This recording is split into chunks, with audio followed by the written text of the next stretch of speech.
Donc le 10 avril, quand je suis licencié, j'ai ces deux sentiments en même temps de colère et de paix profonde. Et je dis au Seigneur, Seigneur, tu es sur la croix. Si tu veux que je te suive, dis-moi, je te suis.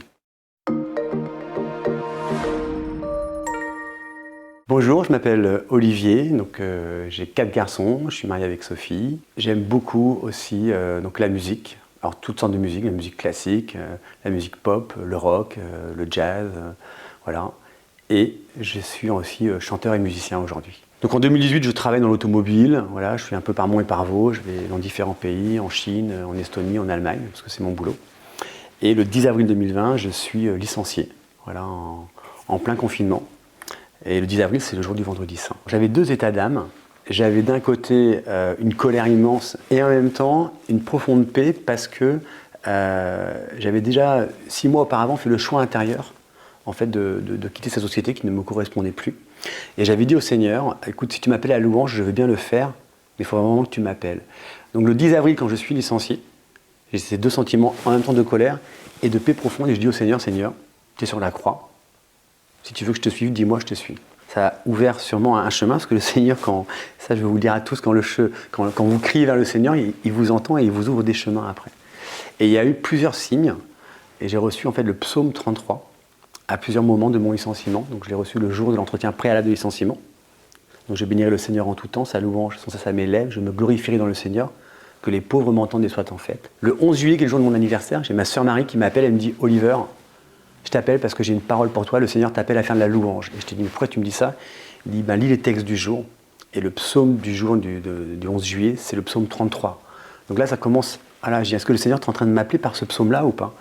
Et l'évangile, c'est qu'il quittera son père et sa mère, ses frères et ses sœurs pour servir le royaume des cieux. Et le jour où je quitte ma boîte, où voilà, c'est fini, on signe un contrat, voilà. Et en fait, c'est encore le psaume du 33 qui tombe ce jour-là. Donc il y a ces signes-là qui ont été tangibles et j'ai quand même demandé une confirmation en septembre à un groupe de prière du chemin neuf. Et la bergère dit voilà, que ceux qui veulent s'avancer plus vers le Seigneur s'avancent et fassent en prière intérieure. Et moi je m'agenouille et dis écoute Seigneur, j'ai quand même 49 ans. Hein, c'est pas marqué dans les bouquins marketing, commencer à 49 ans une carrière de chanteur, etc. C'est plutôt à 20 ans. J'ai 4 garçons en études supérieures, je suis marié, donc je ne peux pas faire n'importe quoi. Je dis, est-ce que tu peux me confirmer que le psaume 33 que tu me donnes, c'est pour faire un groupe de pop-rock louange, annoncer l'évangile et en faire mon métier?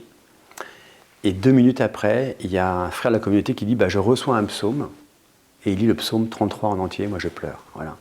Donc ça a vraiment été des signes que le Seigneur m'a accompagné avec délicatesse, en me laissant vraiment la pleine liberté de choisir ou pas, parce qu'on peut toujours remettre en doute. Hein.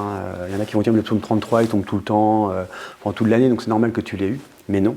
Voilà, donc j'ai senti vraiment que le Seigneur m'accompagnait dans cette chute, ou en tout cas dans ce désert, et le Seigneur est toujours là dans ces moments, en fait, vraiment de tension.